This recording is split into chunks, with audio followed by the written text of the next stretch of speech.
Здравствуйте, в эфире новости и краткий обзор событий.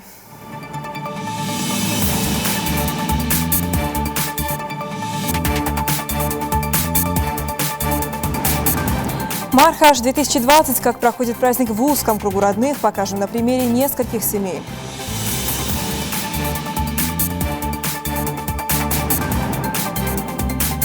Вот уж действительно призвание. История врача, похожая на сценарий фильма, но это реальность пандемии коронавируса.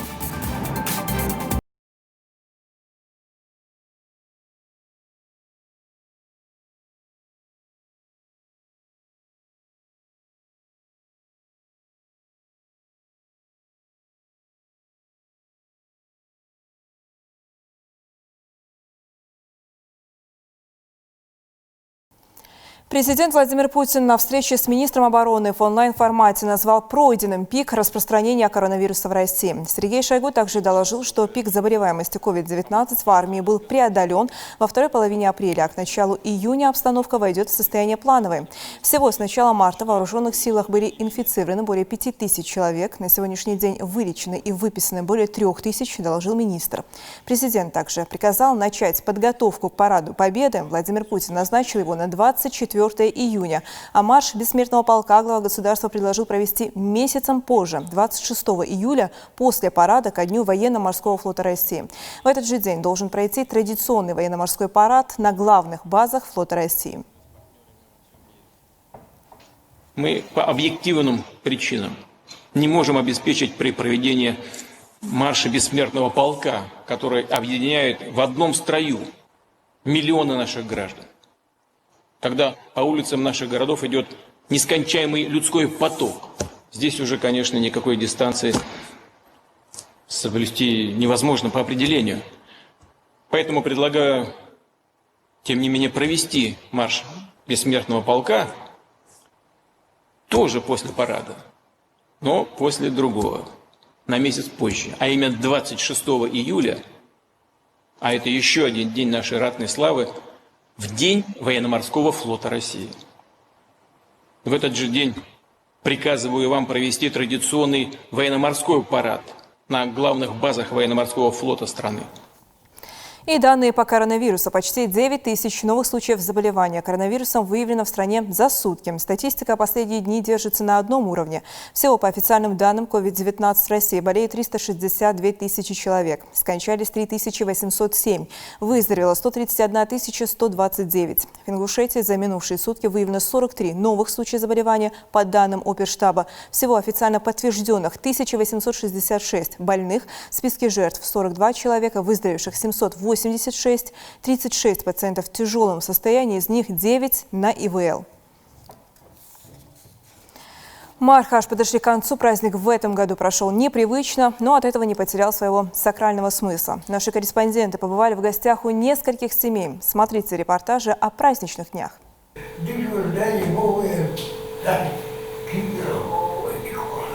В окружении любимых внуков и всей семьи. Старшие суетятся вокруг дедушки. Садиться за общий стол с ним нельзя, не позволяет ингушский менталитет. Все скромно, по-домашнему, вкусно, уютно и безопасно. Так празднуют Мархаш в семье Полонкоевых.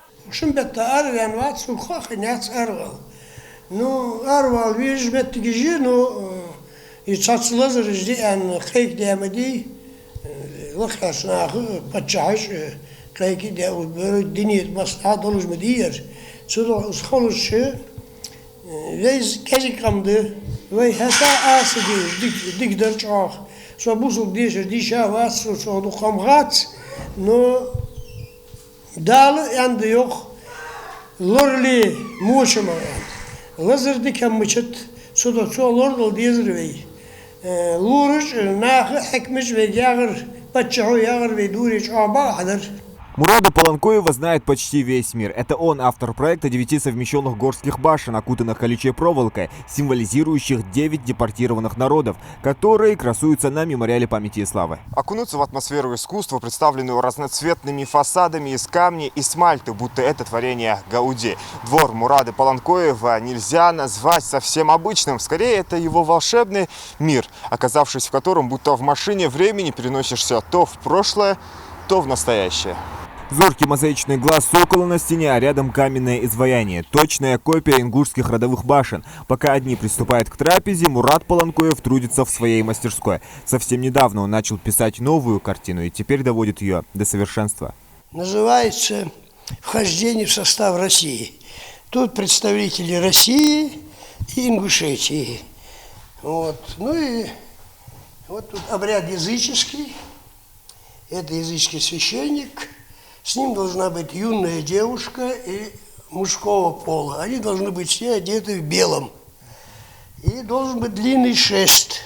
Если этот шест священник менялся, но урожай был хороший, то шест не менялся. Если урожай нехороший, то шест менялся. На нем должны быть цветные ленты разного цвета. Вот я изображал как культуру национальную того времени и одежду и все такое. За полвека своего творчества Мурат Паланкоев создал более 5000 работ. Каждый год не менее сотни произведений. О нем говорят во всем мире. Он многогранный талант. Его мастерская покруче всякого музея. И здесь не только работы художника.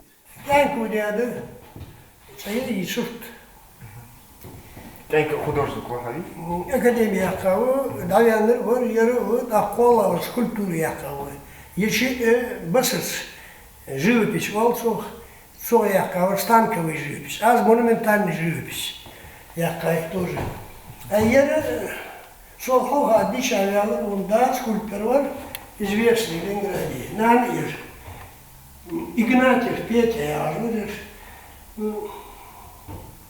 чудом, на защите диплома от У себя дома встречает Мархаш еще одна семья Паланкоевых. Скромный стол и праздничное настроение. Самое время провести время с сыновьями, говорит глава семейства и по совместительству глава села. В этом году его сын Адам приехал специально, чтобы справить Мархаш дома. Длинные списки адресатов, куда нужно было пойти, пришлось на этот год зачеркнуть. Бехки мохтиги ж маснярии, бехки мохтиги адресак вас, тем более. Сюда езжу обращение, школади хахуды, масняк да хачахуды, сюда чи царя хархатица, дерге учитывать даже, насколько физи рискованно, да, насколько соблюдать и езжи карантина, насколько опасно с COVID-19. В связи с этим я хочу хотя бы пропустить это хамдахцан хочу. Тяга дал эндали ему мохтиг не слуги, ваша кита. Ну, пусть царбарита. Ну, пусть и бергиш сарбах. Сумел бузриш сарбах. Телефон дейти, штамел дейти дядо. Бергиш соблюдать даже бы. Сейчас мало кто ждет гостей, все сидят дома. Только так можно свести угрозу распространения вируса к минимуму. Жители селения Средние Очулки шутить с болезнью и не думают, поэтому Мархаш в кругу семьи отмечают все. Мастерхан во все время ханмахан дивен. Чума, холера, оспа, кадарыш. Сухан медицин слабый елыш. Суфадят, молдят, сухуже. Нах дух бейнып, дух миллионами жизней дакахай. Таханы медицина на высоте. Медицина развита. Ецула еревейна шихана ахар хааларак. Визасас поставить рак. Вейлордент, векезигав моцарыш, векезигав цога жертвужия. Так, а сакот диха гадар угюст бахчарга вемех кошка вошки яхер ди лаки вентилатор болч хакимж яхер ди лурж яхер ди дишашнах алма яхер ди нагастанца яхер деждадолхи вейне дали балада и быгер дададен хэт. Кому не сидится дома, последствия почувствует позже, но тогда уже будет поздно, и не факт, что больничных коек хватит на всех, предупреждают неравнодушные. Поэтому, если не хотите ощутить горькое послевкусие, отмечайте праздник в кругу своих родных и близких. И, возможно, очень скоро мы встретим еще один главный праздник мусульман – Гурб, без вируса и его правил. Зелимхан Калоев, Джамлел Тамасханов, Новости 24.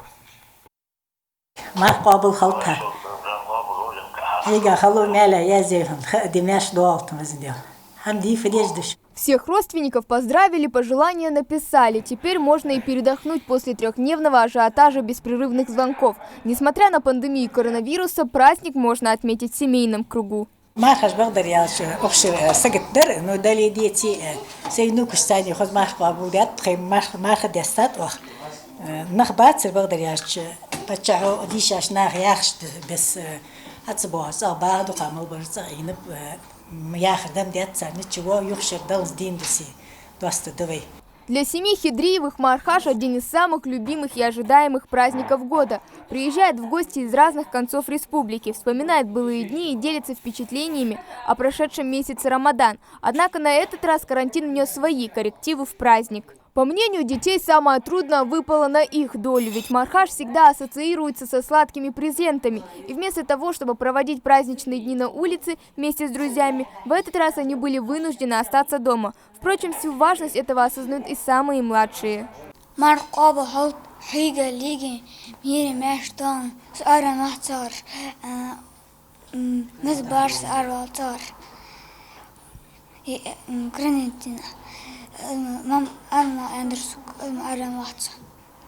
что ты больше всего любишь собирать? Конфеты или платочки? Платочки. Не отметить вынужденные изменения в праздновании Мархаш в этом году невозможно, ведь даже родственников нельзя навестить. Однако пренебрегать своим и чужим здоровьем никто не хочет.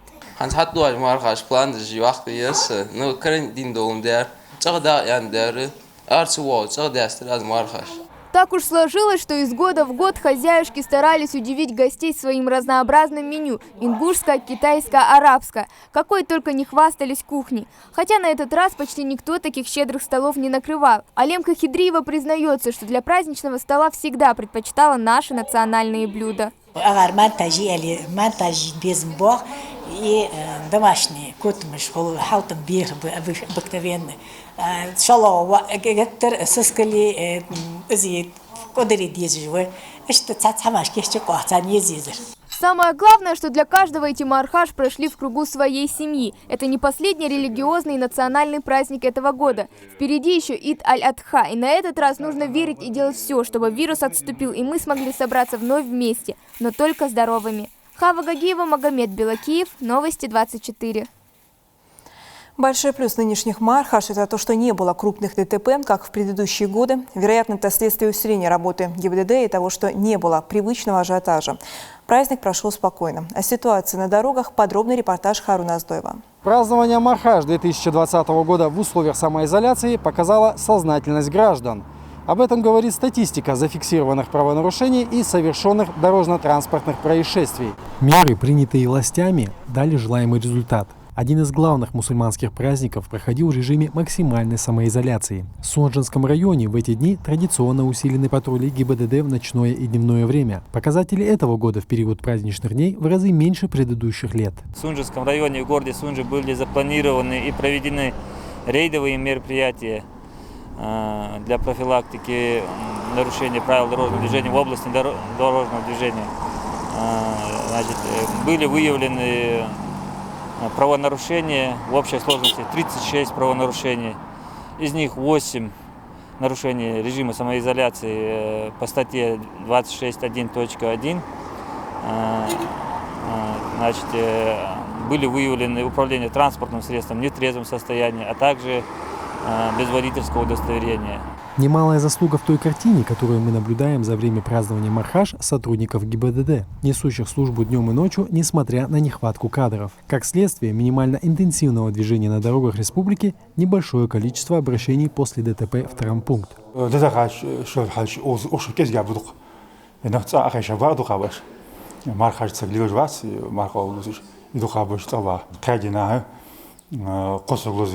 Авария, лузя, мяжника гля, больница бадыш был, халбош, операция.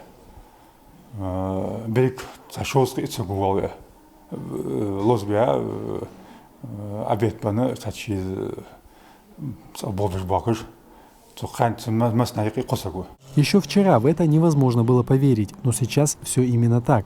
Как бы нас ни огорчали карантинные меры, все они направлены на сохранение как можно большего числа жизней. Только проявляя выдержку и демонстрируя дисциплинированность, мы меняем сложившуюся ситуацию в лучшую сторону.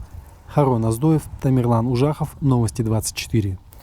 Врачи, как никто другой, сегодня заслуживают общественного призвания. Каждый день и каждую ночь, из недели в неделю, медработники – главные герои. История Ислама Накастоева, врача-гематолога. Наглядный пример того, что выбор этой профессии – ответственность за чужие жизни. Он отец 5 детей, изолирован на работе, спасает пациентов с онкологией. Им без его помощи просто не выжить. Репортаж Зелимхана Калоева.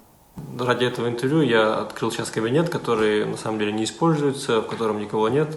И это дает мне возможность находиться какое-то время хотя бы без маски. На самом деле, конечно, такая роскошь, она редкая. Его называют героем нашего времени. Ингушский врач, работающий в Москве в отделении интенсивной высокодозной химиотерапии, изолировался на работе, чтобы спасать людей с раком крови. Здоровье пациентов и близких людей для него всегда было важнее всего. Это решение далось мне несложно, учитывая тех пациентов, с которыми я работаю. Это довольно-таки тяжелая категория больных. Это онкогематологические больные с ослабленным иммунитетом, в результате лечения или в результате самого заболевания. Поэтому подвергать их риску новой коронавирусной инфекции было бы, по крайней мере, безответственно. Когда в отделении химиотерапии впервые обнаружился коронавирус, у одного из пациентов все врачи прошли тесты на COVID-19. У 2 докторов болезнь подтвердилась, стабильных пациентов выписали домой. И вскоре отделение опустело. Из врачей на 26 пациентов в стационаре осталось только 2. Один из них наш земляк. Это пациенты онкогематологические, с тяжелыми заболеваниями и с тяжелым лечением. И, как следствие, с ослабленным иммунитетом. Пациентам в лечении мы отказать не можем, потому что мы понимаем, что это ни к чему хорошему не приведет. Но тех пациентов, которых можно было перевести на амбулаторный вид лечения, мы перевели. То есть это снижает не только нагрузку в отделении, потому что у нас в отделении осталось 2 врача. Я остался и еще 1 доктор. Мы дежурим через сутки, так и работаем через сутки. Даже не через сутки, а получается, что отдыхаем ночь и потом день, сутки работаем, еще день целый работаем. Но это ладно, суть не в том. Суть в том, что мы должны были еще обезопасить пациентов, понимая, что если есть 1 пациент, то риск того, что инфекция пойдет дальше, он очень высокий. Поэтому кого можно было, постарались сразу же выписать, отправить и перевести на амбулаторный вид лечения. В дальнейшем закладка пациентов происходила уже через изолятор, то есть у нас было сформировано специальное отделение, в котором пациенты находились несколько дней до получения результатов тестов на коронавирус, проводили им компьютерную томографию органов грудной клетки и при отрицательных результатах их госпитализировали в отделение для продолжения лечения. Научный сотрудник, кандидат медицинских наук. В гематологии Ислам уже более 13 лет. Когда перед ним встал выбор – изоляция дома или изоляция в больнице, он, не раздумывая, выбрал 2.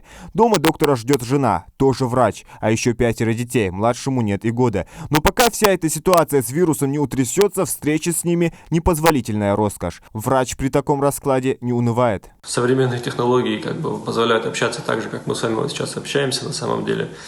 Поэтому это в значительной степени облегчает эту ситуацию, и можно даже в течение дня по видеосвязи связаться и поговорить. Никаких проблем в этом нет.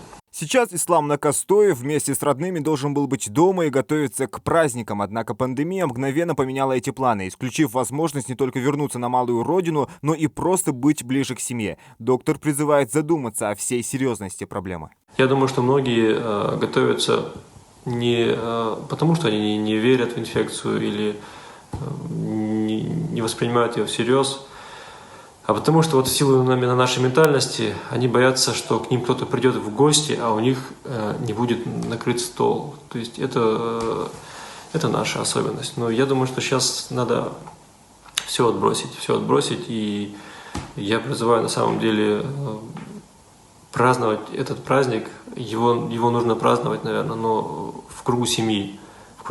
На самом деле просто накройте стол у себя, соберитесь со своей семьей, с теми, с кем вы совместно изолированы. Не подвергайте риску других. Вейбахканах бывает же вей кортбыз на самом деле. Вейхаман кортбыз. Если с ними что-то случится, если это мы сами не сможем себе этого простить.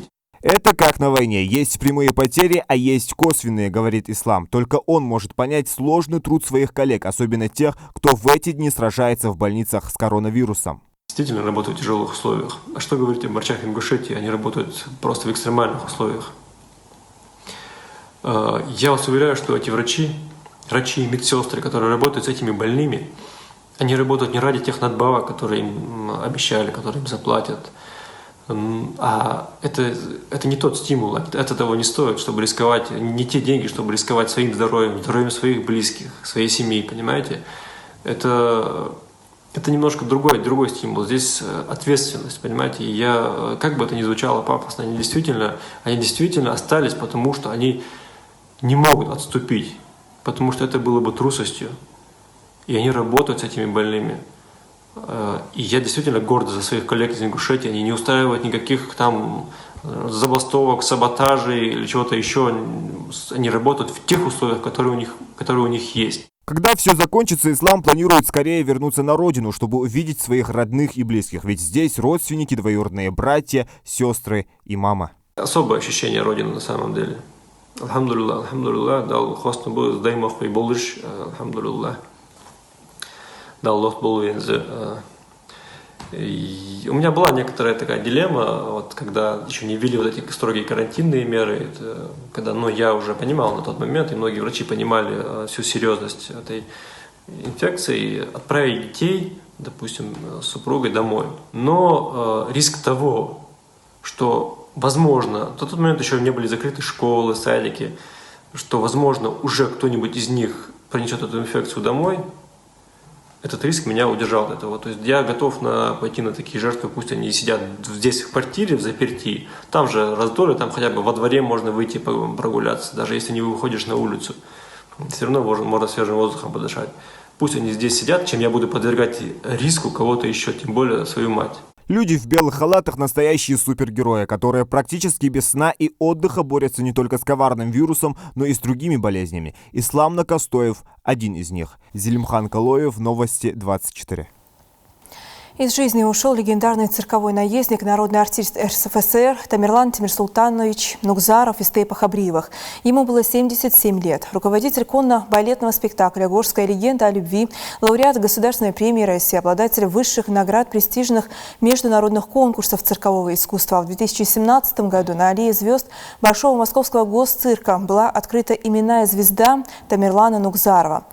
Он начал работать в цирке с 15 лет. Сначала выступал в балете, а после занялся собственными цирковыми спектаклями. Гастролировал по США и Европе. С 1985 года ему присвоили звание народного артиста. В 1995 году мужчина получил Государственную премию России за создание циркового представления «Горская легенда». Он покорил сердца зрителей в Японии, Италии, Германии, Швейцарии, Испании, Югославии, Австрии и других европейских странах. Тамерлану Нугзарову в следующем месяце должно было исполниться 78 лет. Его не стало в воскресенье 24 мая. Другим темам. Окончательный график сдачи ЕГЭ в 2020 году сформирован. Основной этап сдачи единого госэкзамена в России начнется 3 июля. В этот день выпускники будут сдавать ЕГЭ по географии, литературе и информатике. 6 и 7 июля пройдет самый массовый экзамен по русскому языку. 10 числа по профильной математике. 13 июля состоится госэкзамен по истории и физике. 16 июля выпускники школ будут сдавать ЕГЭ по обществознанию и химии. 20 июля по биологии и письменную часть экзамена по иностранным языкам. В заключение состоится устная часть ЕГЭ по иностранным языкам. Ее планируется провести в 2 дня, 22 и 23 июля. Что касается государственной итоговой аттестации, то принято решение по понятным причинам не проводить в очном формате. Поэтому аттестаты, учащиеся 9 и 11 классов, получат до 15 июня, и аттестация пройдет по текущим оценкам школьным. В отношении основного государственного экзамена, соответственно, принято решение его не проводить. Что касается единого государственного экзамена, то единый государственный экзамен нужно будет сдавать тем ученикам, выпускникам, которые планируют поступать в высшие учебные заведения по тем предметам, которые им необходимы для поступления. Священный Рамадан – время делиться с ближним, скрашивать быт нуждающихся, дарить радость тем, кто находится в трудной жизненной ситуации. Для этого была запущена акция «Мехксах». Это благотворительный проект, инициированный главой Ингушетии. Это, по сути, целый ряд благотворительных акций. К ней присоединились десятки людей, готовых помогать другим. А содействие оказано тысячам семей. Итоги этого проекта подведет Хава Гагиева. По наступлению Рамадана началась республиканская акция «Мехксах». Это благотворительный проект, организован по поручению главы Республики Ингушетия при поддержке Национального фонда развития региона и Фонда исламской культуры, науки и образования. Прекрасный пример для многих и помощь для действительно нуждающихся – мука, сахар, масло, чай, яблоки и мясо. Именно такой набор продуктов получили малоимущие семьи республики. Десятки машин со всех районов, городов и сельских поселений выстроились в ряд, чтобы строго по спискам загрузить продукты питания и развезти поадресно. Акция проходила в два этапа – в начале месяца и в последние дни. Благодаря Мехксаху помощь получили порядка 10 тысяч семей. В списки входили многодетные семьи, инвалиды, дети, оставшиеся без попечения родителей, одинокие пожилые люди, семьи погибших правоохранителей и малоимущие граждане. В этой акции охватили практически всех в регионе, кто так или иначе нуждается в помощи и поддержке. Даже такие отдаленные поселения, как Бертюрт, Ашты и Чемульга. Хочется поблагодарить всех, кто принимал участие в этой акции, всех, кто организовывал ее на местах. Люди, они в пост, они в жаркую погоду, они целый день находились, каждый в своем населенном пункте, и резали скотину, и делали эти части, и раздавали их, и разносили, и развозили их поадресно. То есть везде очень масштабная была работа проделана.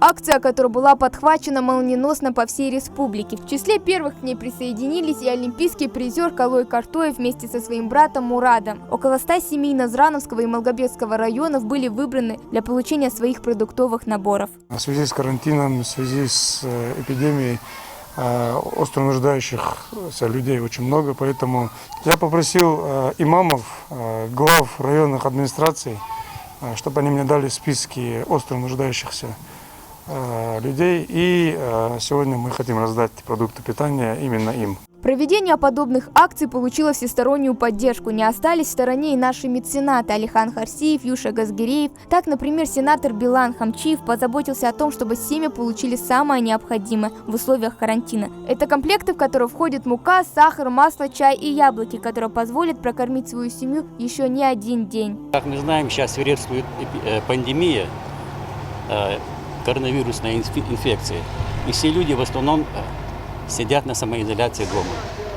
В данном случае помощь будет оказываться малоимущим и остро нуждающим семьям. Здесь не важно, какая у тебя религия или нация, помогают всем. У семьи Ковалевых нет ближайших родственников. За ними смотрят социальные работники, и такой продуктовой помощи очень рады. Теперь удастся немного больше денег сэкономить с пенсии. Спасибо за эту помощь. Да. Что принесли, помогли нам немножечко. Спасибо за гуманитарочку, за это. Что и главе администрации. И не забывайте, Спасибо, не забывайте нас.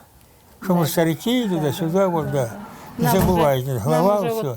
Спасибо ему, главе. По 80 лет, вот куда ж мы такие старенькие, а обеспечивать хорошо нас, молодцы. Мехксах объединил тысячи людей, показал, что ингушский народ всегда был и остается сплоченным. Чтобы определиться со списками малоимущих, наравне с администрациями городов и сельских поселений помогали и благотворительные фонды. Кстати, благодаря человеку, чье имя остается неозвученным, в фонд «Солидарность» были переданы ключи от квартиры в центре Назрани для действительно нуждающейся семьи. И вот мы определили одну семью, которая более необходима в этом, у которого ничего нету, снимает квартиру, мать инвалид первой группы, отца нету, дети 12 лет, 13 лет растут еще. Как раз для них было удобно это место, потому что смотреть за матерью они уже могут самостоятельно в магазин туда сходить.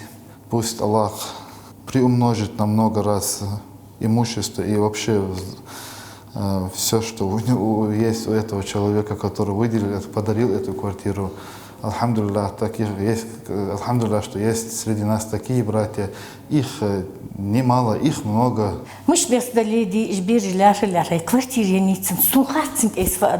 Просто низкий поклон. Щитяхину дал вилуй, сдагмалатиш до хамдал куачидол, цены дол, фонд солидарности, бол бежбоч, о, бусул деньш бокшкегинах бы, дал садол цан. Взаимопомощь и гостеприимство нерушимы адат народов Северного Кавказа, которыми по сей день дорожат. Так в наш регион из Кабардино-Балкарии и Ставропольского края в знак поддержки были доставлены 2500 коробок со сладостями и 100 мешков сахара, которые распределили по лечебным учреждениям для тех, кто в непростое время находится на передовой. К слову, Мадина Далакова в медицине уже 20 лет. С такой сложной ситуацией, как коронавирус, сталкивается впервые. И хоть она, как ее коллеги, уже несколько недель не видела родных и забыла, что такое отдых, ни о чем не жалеет. Работа с инфекционными больными. Больные требуют повышенного внимания к себе. Мы не знаем даже неделю, день, ночь, часы, времени даже не знаем. Все внимание только для больных, работаем с ними. Стараемся, чтобы было им лучше, чтобы им становилось лучше. И врачи, и медсестры, и санитарки, не покладая рук, с утра до утра работаем. Последние дни уходящего месяца Рамадан были днями раздачи мяса. 85 голов крупнорогатого скота было распределено на 4558 семей. Подводя итоги, я могу назвать общее количество. У нас получилось более 4700 семей, из которых 380 семей – это семьи погибших сотрудников МВД, 313 человек – это список Минтруда, то есть это практически все, это одинокие старики. Остальное – это малоимущие и прочие нуждающиеся жители нашей республики. Акция «Мех Саха» стала настоящим подарком для жителей Ингушетии. Предприниматели прощали долги, а кто-то и сам оплачивал за других. В богоугодном деле участвовал каждый, кто чем мог. Это пример сплоченности народа в трудные времена и объединения добрых сердец для общего большого дела. И пусть месяц Рамадан покидает нас, творить добро можно неустанно. Хава Гагиева, Магомед Шоухалов, Новости 24. По 5000 рублей предлагают выплачивать будущим мамам на время пандемии. Такая инициатива поступила от Общественной палаты. Пособие женщинам в положении могут выплачивать за период с апреля по июнь. Если инициатива будет утверждена, то за 3 месяца каждая будущая мама получит по 15 тысяч рублей. Общественники рассчитывают, что предложение учтут в общенациональном плане действий, который к 1 июня правительство должно представить президенту. Помимо 5000 предлагается провести единовременную выплату в размере 10 тысяч рублей такой категории женщин с российским гражданством. А родителям, которые были признаны безработными с марта 2020 года, общественники предлагают выплачивать пособие в 3000 рублей. Это были все новости к этому часу. До новых встреч в эфире.